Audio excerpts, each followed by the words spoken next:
I hope you are all doing great. जैसा कि आप देख सकते हैं लास्ट वीडियो हमने किया था कि एक्सरसाइज ट्रिग्नोमेट्री की एक्सरसाइज 8.1 में कौन से क्वेश्चंस थे। अब हम करने वाले हैं 8.1 से पहले जो एग्जाम्पल्स थे हमारे वो, क्योंकि बहुत ज़्यादा इंपॉर्टेंट हैं और अच्छे क्वेश्चंस हैं, इसीलिए आज हम इनको देखने वाले हैं। ठीक है, तो जैसे कि एक क्वेश्चन लिखा हुआ है बोर्ड पे, ये है एग्जाम्पल नंबर 2। एग्जाम्पल नंबर 1 जो था वो बहुत इजी है और वैसे क्वेश्चन मैंने बहुत सारे करवा चुका हूँ आप लोगों को, इसीलिए वो आप खुद कर सकते हैं। बट एग्जाम्पल नंबर 2 में थोड़ा सा समझने के लिए ज़्यादा है, इसीलिए मैं ये एग्जाम्पल कराने वाला हूँ। तो जैसा कि देख सकते हैं कि ये बोल रहा है if angle P and angle Q are acute angles such that sin P is equals to sin Q, then prove that angle P is equals to angle Q होगा। तो इसको प्रूव करने के लिए तो सबसे पहले हमें दो अलग अलग ट्रायंगल बनाने पड़ेंगे। ठीक है, एक ये ट्रायंगल बना लिया, एक ये ट्रायंगल बना लिया। और अब देखिए इसमें जरूरी नहीं है ये दोनों ट्रायंगल क्या हो, बिल्कुल एग्जैक्टली सेम हो, मतलब कॉन्ग्रुएंट हो। एक ट्रायंगल बड़ा भी हो सकता है, एक ट्रायंगल छोटा भी हो सकता है, क्योंकि यहाँ पे क्या है कि एंगल्स में इक्वल दिए हैं और जब कोई भी दो ट्रायंगल्स इक्वल ना भी हो तो क्या होता है, उनके एंगल्स इक्वल जरूर हो सकते हैं, उनकी साइड्स क्या हो सकती हैं, दोनों आपस में प्रोपोर्शनल हो सकती हैं। ठीक है, क्योंकि हमने सिमिलैरिटी ऑफ ट्रायंगल्स में ये चीज पढ़ी थी। चलो देखते हैं, ये होगा ए सी बी और इसको बना देते हैं पी क्यू आर। तो मैंने बी अपना 90 डिग्री वाले उस पर क्यों नहीं लिया, क्योंकि उसने बोला है कि angle B and angle Q are acute angles, तो इसलिए हमें क्यू और बी को एक्यूट एंगल वाले उस पर लेना पड़ेगा, इसीलिए हमने 90 वाले उस पर नहीं लिया है। ठीक है, तो ये एंगल और ये एंगल का जो साइन दिया हुआ है वो इक्वल दिया हुआ है। तो इसके हिसाब से अगर मैं साइन ऑफ एंगल बी निकालूंगा from the figure,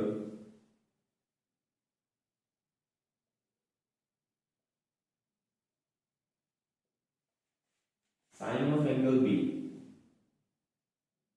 is equal to कितना होगा। अब आपको पता है साइन इज इक्वल टू होता है परपेंडिकुलर अपॉन हाइपोटेन्यूज, जो कि यहाँ के हिसाब से इस एंगल के हिसाब से परपेंडिकुलर होगा AC और हाइपोटेन्यूज होगा AB। इसके हिसाब से यहाँ से हो गया AC अपॉन AB। तो हमारा ये आ गया sine of B is equal to AC upon AB। तो ये फर्स्ट इक्वेशन हो गई। फिर अब उसने बोला है कि साइन ऑफ Q भी देखना है, तो sine of Q is equal to, देखते हैं साइन ऑफ Q भी हो जाएगा PR अपॉन PQ, क्योंकि हमारी जो PR है इस एंगल के हिसाब से परपेंडिकुलर है और जो PQ है वो हमारे इसके हिसाब से हाइपोटेन्यूज है। तो यहाँ पे आ जाएगा PR अपॉन PQ, ये हो गई हमारी सेकंड इक्वेशन। अब उसने दिया हुआ है कि sine of B is equal to sine of Q है, तो sine of B is equal to sine of Q। ठीक है, तो sine of B is equal to sine of Q है अगर, तो ये दोनों आपस में इक्वल है, तो इनके जो रेशियोज होंगे वो भी आपस में इक्वल होंगे। तो इसका मतलब है ये हम इसके आगे लिख देंगे गिवन, उसके बाद लिखेंगे this implies AC upon AB will be equal to PR upon PQ। ठीक है, तो ये होने वाला है। और इसको अगर मान लें हम कुछ K के इक्वल, तो यहां से हमें क्या मिलता है, अभी पहले रुक जाइए, इसमें K अभी बाद में मानेंगे, पहले हम क्या कर सकते हैं इसमें, अब हमें क्या करना है, इन दोनों जो ट्रायंगल्स की जो साइड्स है ना उनको आपस में रिलेट करना है। तो उनको आपस में रिलेट करने के लिए हम क्या कर सकते हैं, हम इस PR को इधर क्रॉस मल्टीप्लाई कर सकते हैं और जो इस AB को है हम उधर क्रॉस मल्टीप्लाई कर सकते हैं। तो उससे हमें क्या मिलेगा, AC upon PR is equals to AB upon PQ, कुछ ऐसा मिलने वाला है। ठीक है, और इसको हम क्या कर देंगे, K के इक्वल रख देंगे, ये हम बोलते हैं अज्यूम किया गया है, तो उसके आगे से लिखा जाता है। ठीक है, अज्यूम किया है हमने एक चीज को। अब देखिए यहां से हमें पता चलता है कि अगर मैं इंडिविजुअल रेशियो को K के इक्वल रखूंगा तो मुझे एक एक की उसकी वैल्यू मिल जाएगी दूसरे के टर्म्स में। तो AC upon PR is equal to K है, तो this implies AC is equal to क्या होगा, के पी आर। ये हो गया हमारी फर्स्ट इक्वेशन, ये थर्ड इक्वेशन हुई है। ठीक है, फिर अगर हम AB अपॉन PQ को के इक्वल रखेंगे तो इससे हमें पता लगेगा कि जो AB है वो किसके इक्वल होगा, के पी क्यू के, फोर्थ इक्वेशन। ठीक है, आपको पता लग रहा होगा, दिख रहा होगा यहाँ से कि क्या किया गया है हमारे द्वारा। ठीक है ना, उसके बाद अब हम देखते हैं हमें क्या चाहिए। अब हमें इस क्वेश्चन को सॉल्व करने के लिए ना हमें इन दोनों ट्रायंगल्स को आपस में सिमिलर प्रूफ करना है। जैसे ही हम इन दोनों ट्रायंगल्स को आपस में सिमिलर प्रूफ कर देंगे, ऑटोमेटिकली जो एंगल बी और एंगल क्यू होंगे ना वो आपस में इक्वल प्रूफ हो जाएंगे। तो इसको करने के लिए हमें क्या चाहिए, दो साइड्स का जो रेशियो है वो मिल चुका है हमें। ठीक है, कि AC के पी आर के इक्वल है, तो ये मतलब क्या है कि इन दोनों का रेशियो आपस में इक्वल है, तो ये मिल चुका है। बट हमें क्या चाहिए था, हमें एक और साइड चाहिए BC, और RQ या QR का जो रेशियो है वो भी हमें चाहिए, क्योंकि हम आपने पढ़ा होगा सिमिलैरिटी ऑफ क्राइटेरिया में, जब हमें SSS या फिर side side side criteria use करना होता है तब हमें तीनों साइड्स के जो रेशियो हैं वो इक्वल दिखाने पड़ते हैं। बट अभी हमें सिर्फ दो साइड्स के रेशियो मिले हैं, इसीलिए हम क्या करेंगे, तीसरी साइड को भी किसी तरह दिखा लेंगे। तो जैसे कि हम देख सकते हैं ये एक राइट ट्राइंगल, तो राइट ट्राइंगल में क्या होता है, AC जो यहाँ पे AB स्क्वायर होगा वो इक्वल टू है AC square plus BC square के। देख पा रहे होंगे पाइथागोरस थ्योरम के थ्रू। ठीक है, हम यहाँ पे लिख देंगे इन ट्राइंगल ABC। ठीक है, अब हमें जो साइड नहीं पता है उसकी हम क्या कर देंगे, वैल्यू निकालेंगे। तो BC नहीं पता है तो हम यहाँ से निकालेंगे BC स्क्वायर, जो हो जाएगा वो हो जाएगा AB square minus AC square.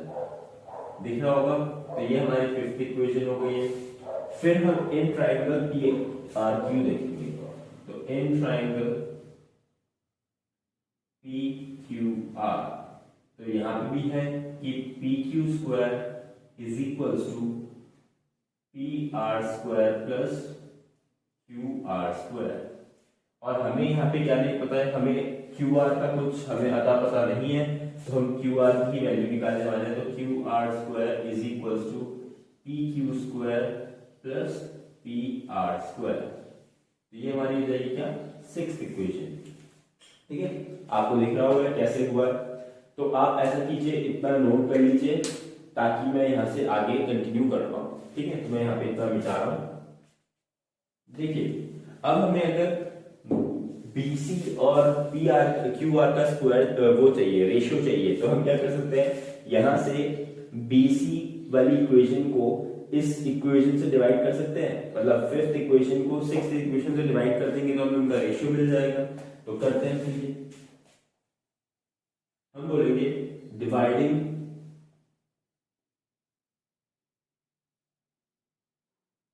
Five by six. अगर फिफ्थ को सिक्स से डिवाइड कर दे तो आ जाएगा हमारे पास BC square upon QR square is equal to AB square, यहाँ पे ये चेंज होके माइनस होना चाहिए। ठीक है, तो यहाँ पे आएगा AB square minus AC square upon PQ square minus PR square. ठीक है, ये होगा। और जैसा कि आप देख सकते हैं हमारी थर्ड और फोर्थ इक्वेशन से हमें मिला था कि AC की वैल्यू है KPR और AB की वैल्यू है KPQ। तो इन वैल्यूज को हम AB और AC की जगह पे रिप्लेस कर देंगे। तो यहां से हमें मिलेगा BC square upon QR square is equal to हो जाएगा KPQ whole square minus KPR whole square. ये हो जाने वाला है। तो अब अपॉन में आ गए हमारे PQ square minus PR square. तो जैसे हम रिप्लेस करने वाले हैं तो हमारा कुछ ऐसा होगा कि सारे वो कट जाएंगे। तो यहाँ पे आएगा K square PQ square minus K square PR square upon PQ square minus PR square. ठीक है, अब यहाँ पे देखिए हम K स्क्वायर को कॉमन ले पाएंगे, और जैसे ही कॉमन लेंगे तो ऊपर और नीचे सेम बन जाएगा, जिससे हम उनको कैंसिल आउट कर पाएंगे। यहाँ के स्क्वायर कॉमन लेते ही यहाँ बनेगा P Q square minus P R square, upon में भी बनेगा P Q square minus P R square. तो ये देखिए आप देख पा रहे होंगे ये दोनों क्या हो जाएंगे आपस में कैंसिल, और हमारा बचेगा B C square upon Q R square is equals to K square. या फिर अगर हम दोनों साइड क्या कर दें अंडर रूट वो कर दें तो क्या आ जाएगा ये B C upon Q R is equals to K. अब जैसा कि आप देख पा रहे हैं कि जो B C upon Q R है वो भी के इक्वल है, और हम देखा था कि A C upon P R और A B upon P Q भी के इक्वल थे। इसका मतलब हो गया ये तीनों आपस में क्या होंगे इक्वल हो जाएंगे। तो मैं यहाँ पे मिटा के लिख देता हूं, तो इसको मैं क्या मान लेता हूं, इसको मैं लास्ट इक्वेशन 7th इक्वेशन मान लेता हूं, और मैं लिखूंगा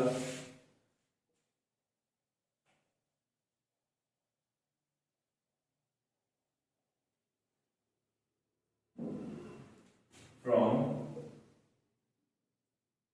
3, 4 and 7 we get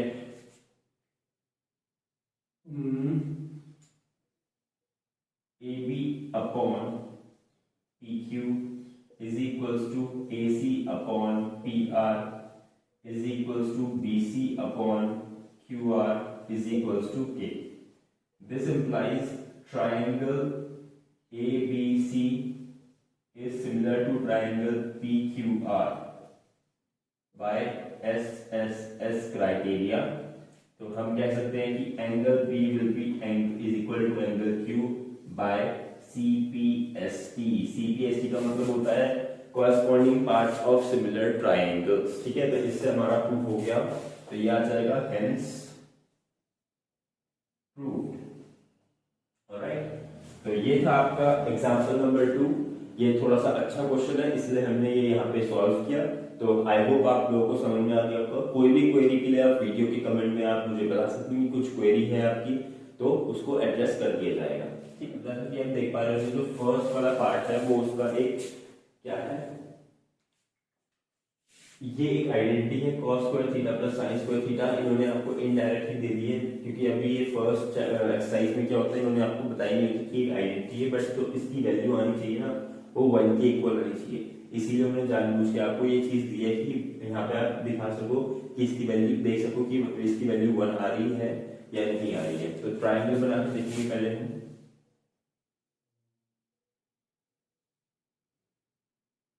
तो ये है ए सी बी, उसने बोला है कि वो राइट एंगल एट सी है तो हम उसे राइट एंगल सी को बनाएंगे।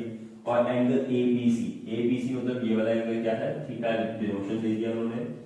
तो इसके हिसाब से क्या बोल रहा है ए बी हमारी कितनी है 29 और बी सी हमारी है 21 यूनिट्स।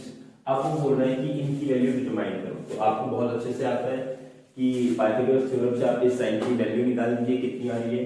तो हम निकाल के देखते हैं कि A B square will be equal to A C square plus B C square.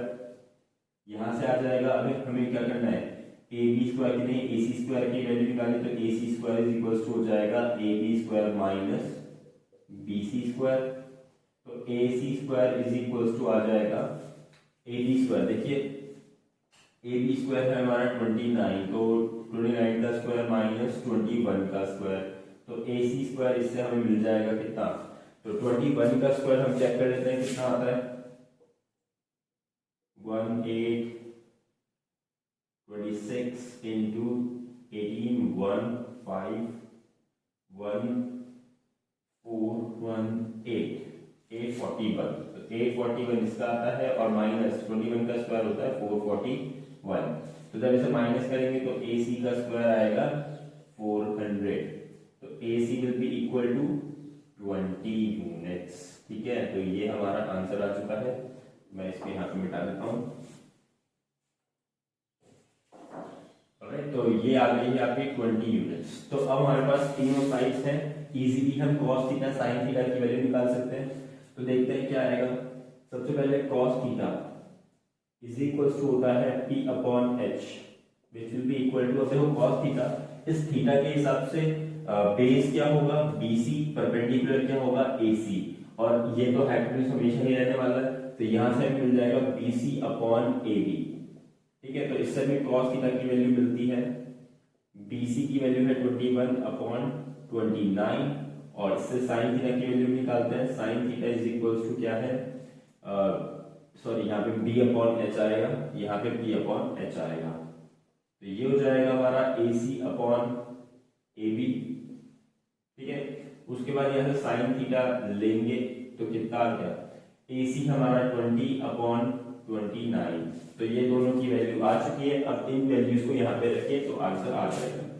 तो फर्स्ट के हिसाब से cos square theta plus sine square theta will be equal to 21 upon 29 का स्क्वायर प्लस 20 अपॉन 29 का स्क्वायर।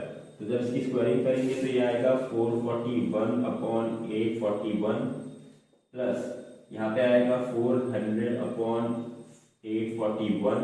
तो जब इन दोनों को ऐड करेंगे तो क्या आएगा, 841 ऊपर भी आ जाएगा, नीचे भी 841 है, जो कि आपस में कैंसिल आउट होके 1 दे देंगे। तो आपको दिख रहा होगा इन दोनों की वैल्यूज क्या है, 1 के इक्वल आ रही है।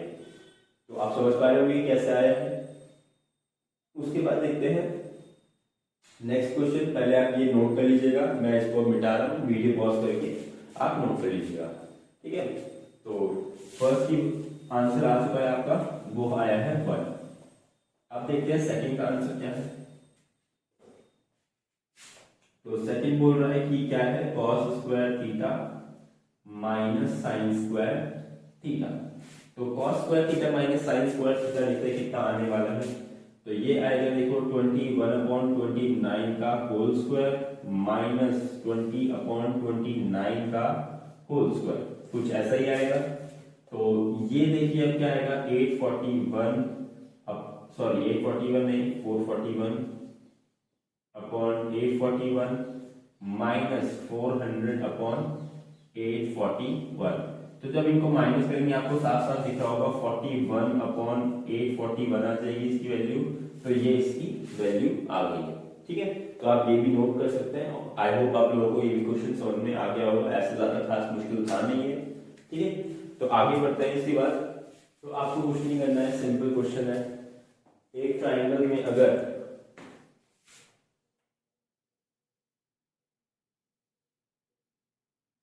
ABC दिया और B तो राइट एंगल है अगर, तो उससे बोला है कि अगर tan ऑफ A दिया हुआ है 1 के इक्वल, तो आपको प्रूव करना है कि जो 2 into sine A cos A होगा वो 1 के इक्वल आएगा। तो इसको प्रूव करने के लिए कैसे करना पड़ेगा, सबसे पहले आपको अगर tan A दिया हुआ है तो tan A हमारा और फर्दर किसके इक्वल होता है, आपने फॉर्मूला पढ़ा था, तो वो किसके इक्वल होता है, P अपॉन B के इक्वल होता है।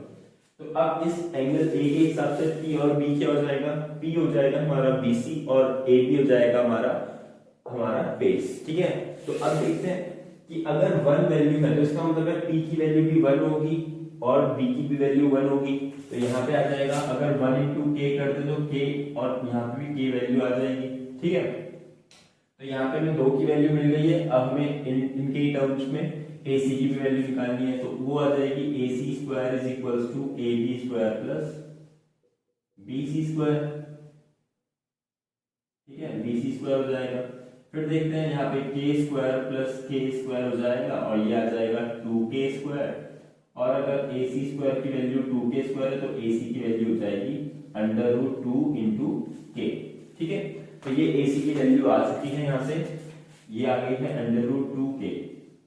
तो अब अगर हम देखें तो साइन और कॉस की आराम से वैल्यू निकाल सकते हैं। साइन A होता है हमारा P upon H which is equals to यहाँ पे इसके हिसाब से तो वो हो जाएगा BC अपॉन AC। और अगर साइन A की वैल्यू यहाँ से हम निकाल देंगे तो साइन A हो जाएगा हमारा K अपॉन √2K। ठीक है, क्योंकि BC की वैल्यू है K और AC की वैल्यू है √2K। तो यहाँ से साइन A की वैल्यू आ जाती है 1 अपॉन √2। ठीक है, और यहाँ से cos की वैल्यू निकालते हैं तो cos of A will be equal to फिर से B अपॉन H होता है और जो कि इक्वल है यहाँ पे AB अपॉन ए सी के, ठीक है। और कॉस ए यहां से हो जाएगा के अपॉन दोबारा अंडर रूट टू के, तो कैंसिल हो जाएगा, तो कॉस ए हो जाएगा 1 अपॉन रूट टू। आपको पता भी होगा, आपने देखा होगा, अभी जैसे मैंने सारे कॉन्सेप्ट्स आपको पहले ही 2 वीडियो से बता दिए हैं, तो आप देख पा रहे होंगे कि tan A1 कब होता है, tan A1 होता है 45 डिग्री के एंगल पे, और जब 45 डिग्री का एंगल होगा A, तो यहाँ पे साइन भी 45 डिग्री का ही आएगा। अब साइन 45 डिग्री का आएगा, तो आपने देखा था वहां पे जो हमारी वैल्यू टेबल थी उसमें जो साइन 45 डिग्री था वो था 1/√2 और कॉस ए भी था 1/√2, तो आप वहां से भी वेरीफाई कर पाए होंगे, तो सारी चीजें सही जा रही है, ठीक है। तो अब यहाँ पे देखेंगे कि इन दोनों की वैल्यू अगर यहाँ पे रख ले, तो 2 sin A cos A is equal to हो जाएगा 2 into 1/√2 into 1/√2, और जैसे कि आप देख पा रहे होंगे कि √2 into √2 मिलके 2 ही बनाता है, तो ये कैंसिल आउट हो जाएगा दोनों से, तो आंसर आ जाएगा आपका 1। तो आपने वेरीफाई कर दिया कि ये 1 के इक्वल होने वाला है। तो इसमें आई होप इसमें कोई आपको दिक्कत नहीं आई होगी, तो आप ये कर सकते हैं। ये हमें क्वेश्चन दिया है, ये क्वेश्चन ऑलमोस्ट वैसा ही है जैसा हमने लास्ट अभी एक्सरसाइज 8.1 में ही किया था, तो सेम वैसे ही क्वेश्चन है, तो इस पे आपको भी कोई दिक्कत होनी नहीं चाहिए, ठीक है। यहाँ पे हमें दिया हुआ है एक ट्राइंगल OPQ,